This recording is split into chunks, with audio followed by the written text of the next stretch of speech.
Assalamualaikum warahmatullahi wabarakatuh. Jadi kali ini penulis mau bahas soal aditif oli atau apapun lah ya yang kita bisa cari sendiri. Jadi kesulitan kita untuk membuat misalnya oli sendiri, bensin sendiri, itu adalah bagaimana mendapatkan aditif yang diperlukan ya.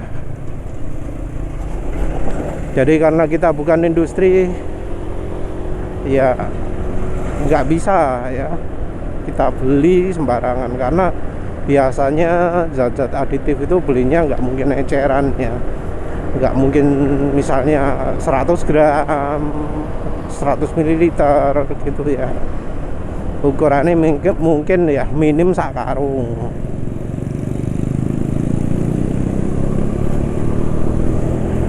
Jadi ya untuk aditif kita itu terpaksa menggunakan cara yang kita itu bisa dapat. Jadi ada info soal aditif itu ya, ada Bro Andri A ngomong, oh kalau aditif boron itu ada boron asid, ada boron trioxide atau apalah ya, itu dia nyebutkan terus masing-masing aditifnya di aditif aftermarket.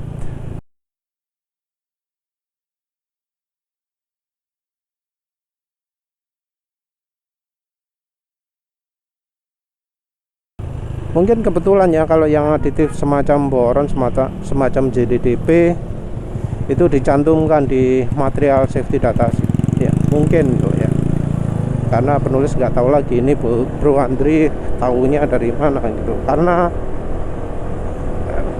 yang namanya kemasan oli itu beda dengan kemasan obat.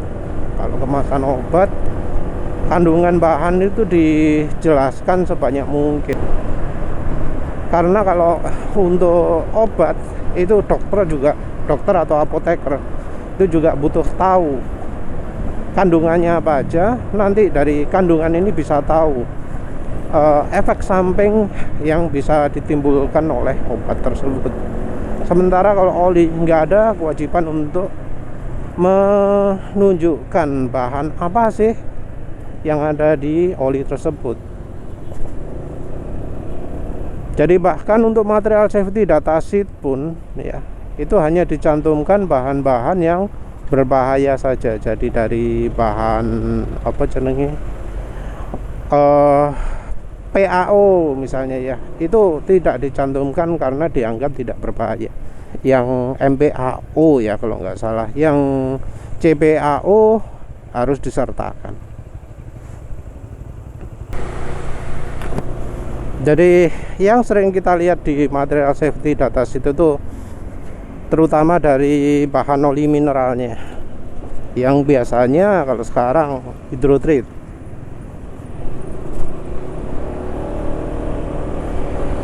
Material hydrotreat, kalau hydrocrack itu jarang sekali ya. Hydrotreat pun dipisahkan berdasarkan komponennya. Jadi yang namanya oli itu ada kandungan bahan aromatik, natenik, dan parafinik ya. Nah itu biasanya disebut secara terpisah. Jadi aromatiknya sendiri, nateniknya sendiri, parafiniknya sendiri. Kalau aromatiknya sangat kecil ya aromatiknya nggak dicantumkan. Biasanya kalau aromatik mungkin disebut heavy gitu ya. Parafinik atau nateniknya disebut light atau apalah, wis sembuh kali. Nah yang repot kalau untuk kita ya, untuk mengetahui oli full sintetik atau tidak, itu adalah karena kita nggak tahu itu bahan PAU nya ada atau enggak. Karena bahan PAU nya enggak dicantumkan. Mungkin ada yang mencantumkan ya, tapi sering kita temui nggak ada. Mungkin nggak relevan juga, karena kalau PAO yang nggak dicantumkan itu PAO-nya kemampuannya di bawahnya yang PAO harus dicantumkan. Tapi ya tetap yang namanya resep oli itu sulit ya dideteksi dari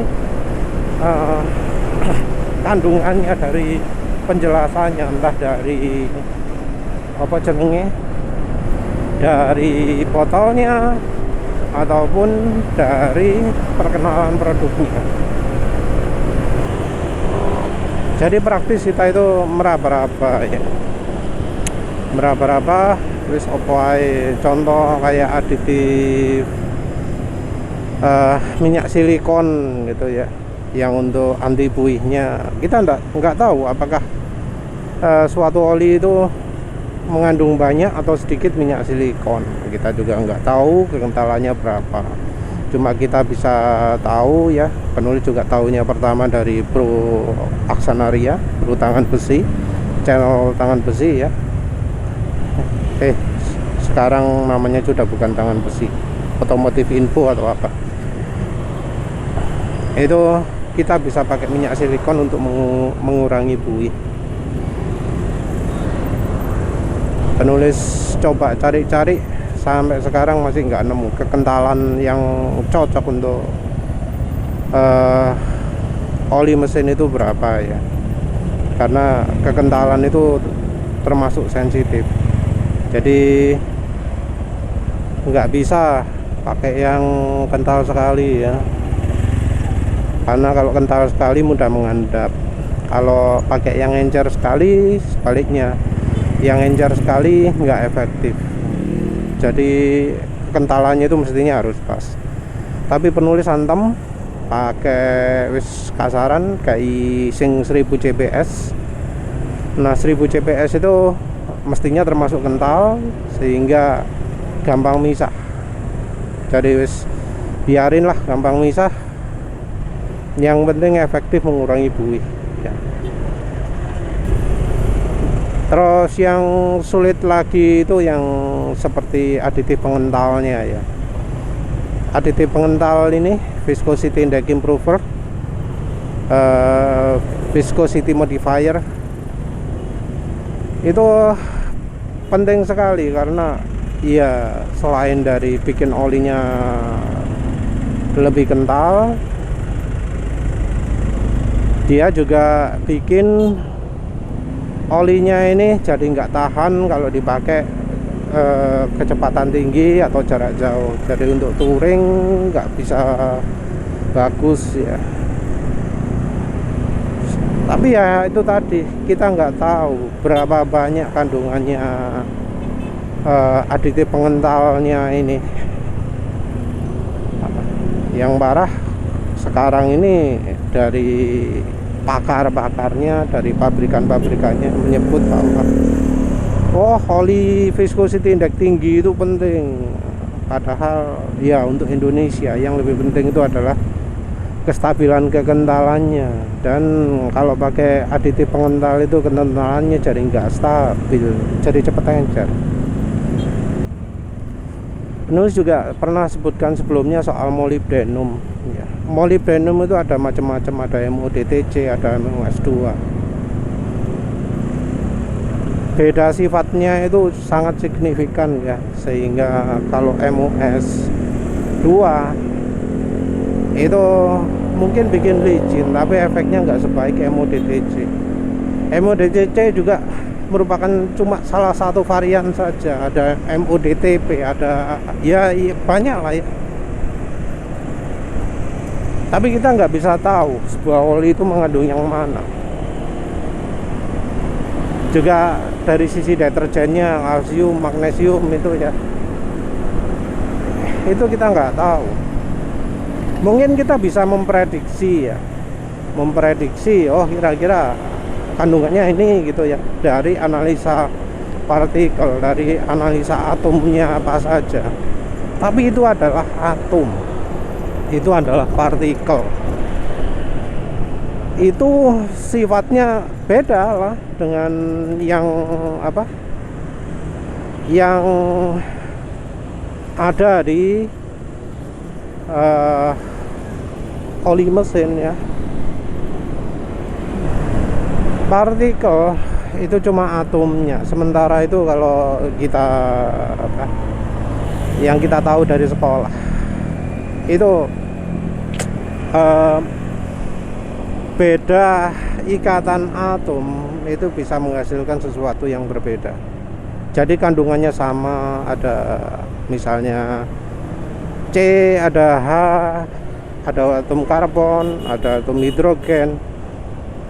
Tapi sifat bisa beda kalau cara bergabungnya itu beda. Namanya molekul kan ya. Molekul itu adalah gabungan dari atom-atom membentuk sesuatu kan. Nah, yang butuh tahu itu molekulnya. Tapi yang kita bisa tahu dari analisa partikel itu atomnya. Kalau molekul, analisa yang lebih tepat adalah FTIR. Analisa FTIR apa ya.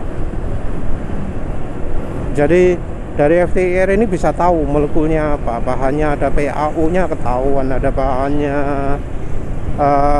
esternya ketahuan, bahannya grup 2, grup 1, grup 3 ketahuan. Karena molekul akan membentuk pola cahaya sendiri-sendiri ya. Tapi ya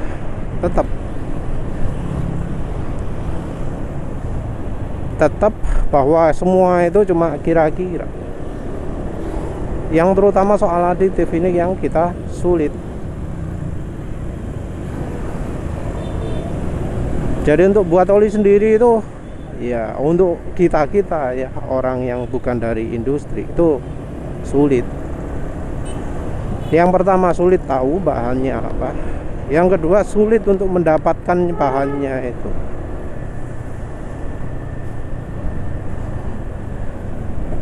Bahannya juga mungkin kita tahu, oh ZDDP, tapi ZDDP sendiri itu tipenya macam-macam, banyak jenisnya. Mungkin ya kita itu bisa telusuri dari cas numbernya ya, dari kode yang ada di material safety datasheet. Tapi ya kadang kita itu sulit dari cas number ini untuk mengetahui barangnya apa. Kalau kita mau beli apa namanya ya. Tentu ada juga cara lain, seperti misalnya kalau lewat Alibaba ya, bukan AliExpress, Alibaba ya. Karena apa? Alibaba itu bisnis to bisnis, bukan jual ke konsumen. Nah, dari jual bisnis ke bisnis itu kita bisa cari bahan-bahan dari aditif oli ya. Karena yang jual juga spesialis produksi ZDDP misalnya ya, jual boron gitu ya. Tapi ya lagi-lagi jualnya untuk bisnis, minim beli sak karung kan ya. Ya sulit juga kalau nggak niat usaha bikin oli sendiri ya, masa beli kayak gitu. Jadi ya solusi yang bisa kita lakukan ya cuma ya golek gampangane, jadi cari dari bahan-bahan lain yang mudah kita dapat, yang bisa menutupi kekurangan itu.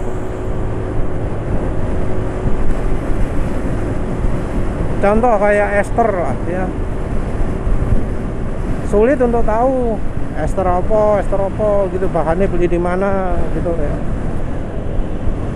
Untuk kita gampang wis pakai minyak goreng aja, karena toh minyak goreng itu dipakai di industri oli sebelum dipakai ester. Jadi sebelum kenal ester, kayak oli PaO pun dicampuri minyak goreng.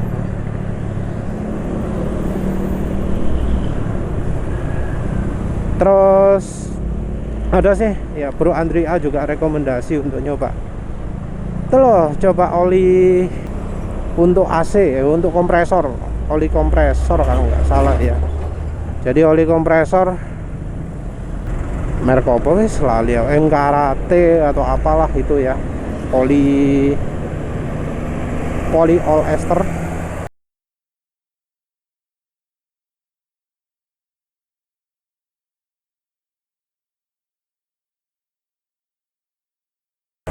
Menarik ya, ada polyester. Oli kompresor itu buatannya Lubrizol ya, yang Karate itu. Kekentalannya macam-macam, ada yang encer sekali, ada yang cukup kental setara 20W50. Jadi angka kodenya ya L16H 32H gitu ya. Itu kekentalan apa, ISO mungkin ya, nggak tahu. Tapi itu encer, itu terlalu encer untuk kebutuhan kita. Jadi kalau untuk kita ya 110H atau 220H ya.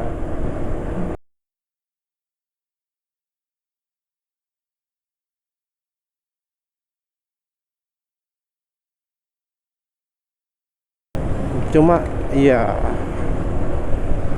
sayangnya untuk yang 220H itu adanya cuma yang jualan 5 literan, harganya 750.000. Duh, larangan. Nyari yang 1 liter nggak ada. Harusnya sih ya, kalau cari-cari kalau mau ada ya, nyoba oli polyol ester. Karena polyol ester sendiri dijadikan aditif kan. Cuma harus hati-hati juga, karena aditif polyester itu akan berkompetisi dengan aditif anti aus. Jadi aditif terutama molybdenum itu jadi nggak efektif kalau polyesternya atau esternya terlalu banyak. Terus sing diester atau polyester itu punya sifat higroskopis, menarik air.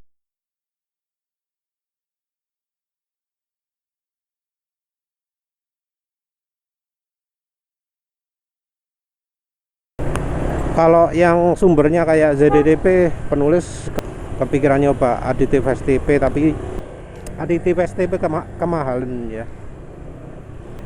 Kemahalan dengan dosis pemakaian yang terlalu terlalu banyak ya. Jadi sekian mililiter untuk oli gitu. Jadi jelas bahwa aditifnya itu cuma sedikit dibanding dengan bahan dasar ya. Kita jadi bergantung pada seberapa bagus bahan dasar yang dipakai di STP itu. Ini ZDDP, penulis nggak tahu apakah ada aditif oli lain yang mengandalkan ZDDP, karena ZDDP ini betul-betul dilarang ditambahi ya di standar API, karena dianggap bisa merusak knalpot dengan cepat ya. Merusak catalytic converter gitu ya. Terus yang sudah kita pakai juga itu adalah oli samping.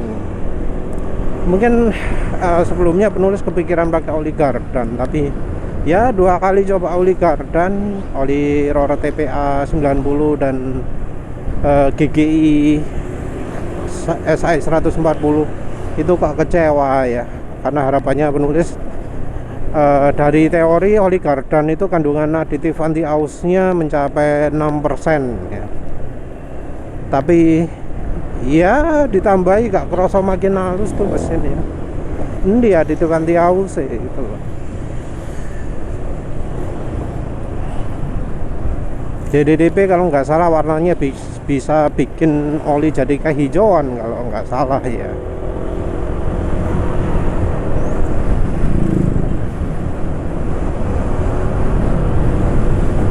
Nah, wis bola wis. Jadi ya penulis nggak pakai oli Gardan, pilihannya adalah oli samping.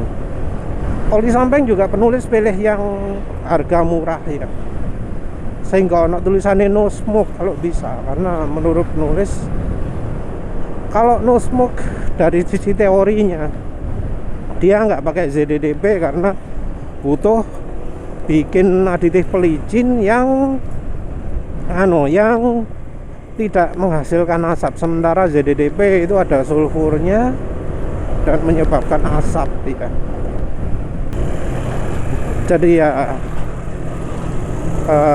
termasuk dilema juga, karena orang itu kalau oli 2 tak berusaha nyari yang asapnya minim. Nah, sementara penulis nyari yang asapnya banyak. Dan ya seperti kita tahu sekarang ini oli-oli juga nakalan ya. Nakalan, berusaha mengurangi kemampuan oli tapi harga tetap. Yang pengen penulis coba juga adalah boron, karena ya katanya kalau untuk mesin aluminium boron itu sip ya. Yang penulis nggak tahu seberapa sip. Katanya aditif aftermarket itu ada boronnya juga, tapi ya penulis pernah coba aditif aftermarket yang disebut Broandri A, tapi kok aditif tersebut mengecewakan ya, kayak Ceratec, WEPP, mengecewakan. Dibanding minyak goreng, nah minyak goreng, bandingkan oli samping, nah oli samping. Jadi itu ya dilemanya. Ya wis lah, itu saja. Terima kasih sudah menonton. Assalamualaikum warahmatullahi wabarakatuh.